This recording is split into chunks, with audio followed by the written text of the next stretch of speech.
Hello, just Jean talking, running my mouth again. I am Jean, registered nurse and nurse practitioner, and my job is to talk to you about issues with health and hygiene and to keep it simple. So before I start, please don't forget to like, subscribe, comment, all the good stuff.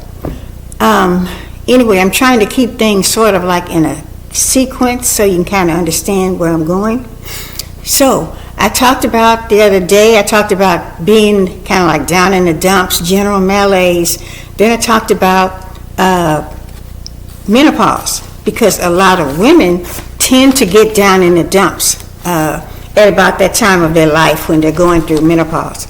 So now I'm going to talk about the male menopause. So it's similar to the female, only not quite as, the symptoms are not quite as drastic. In the female, the production of estrogen slows down, and that causes all the changes, mood swings, all that kind of stuff in the female. Well, the guy has a hormone, it's called testosterone. So, testosterone I talk about how coordinated, how the body is so well modulated that if you don't believe in something, you just cannot explain how these things happen. Everything is like in a sequence. A follows B, follows C, follows D. It's all mapped out. And I cannot, for the life of me, understand how these things can happen unless there's somebody somewhere who's controlling everything. So, in a boy's life, at some point, a message comes from the brain and it stimulates cells in the testicles and makes them start to produce testosterone. This is the male hormone that causes the changes in the male body. It's responsible for bone density, for muscle mass, for the facial hair, for the growth spurt. All these things that happen to the male are as a result of this hormone called testosterone.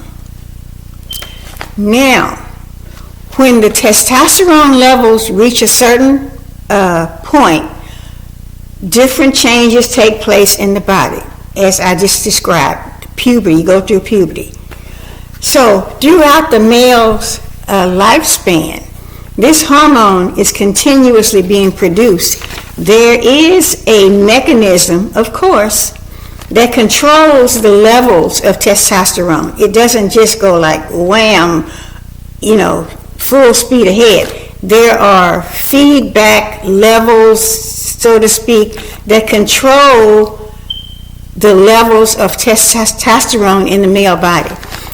Different levels are available at different times. For example, in the morning time, the testosterone levels are higher than they are in the evening. So this could account for the male's sex drive, sex level, because testosterone has a lot to do with the sex drive in the male body. So, what happens then, as the male goes through life, at approximately age, say 40, 42, 43, the levels start to drop a bit, not drastically, maybe 2% per year, something like that. And as those levels drop, sometimes there are symptoms, certain things happen as these levels drop. What happens is that first of all, they may see somewhat a bit of depression, because the hormones are what keeps you up and pumped up. So if there's less hormone in female or male, that's going to cause you to be a little bit depressed. Sometimes the body composition can change because testosterone has an effect on the bone density and the muscle mass. So if there's less testosterone as time goes on, possibly the body composition can change. The guy gets to be a little less muscular, a little less firm and hard, and he's more pudgy, more of a little bit of a gut coming out. All these things as a result of the decreased, sometimes it could be memory or concentration loss, a lot of little crazy things that can happen to the person as they age. Now, the drop in testosterone is nowhere near the way that estrogen acts in the woman. The woman has a more drastic drop in hormone. The male is so gradual that a lot of them can hardly notice it. A lot of men can go through 40, 45, 50, 55, and they're not noticing this drop. They're still carrying on the same as they did when they were 35 and 40. A lot of it has to do with the psyche. Many times, the first time a guy gets a feel of something being off, of his body changing, his sex drive changing, the minute he sees an ounce of this, he goes crazy. He goes bonkers. And he starts thinking, wow, this can't be me. I mean, this cannot be me. Evidently, I need to have me a younger chick because I'm not, lady I got here, she's not really giving me that, that vitality and that what I'm looking for. So I probably need to get me somebody about 25, 26, no older than 30. That's what I need to do. And I think I'm going to get back in the gym.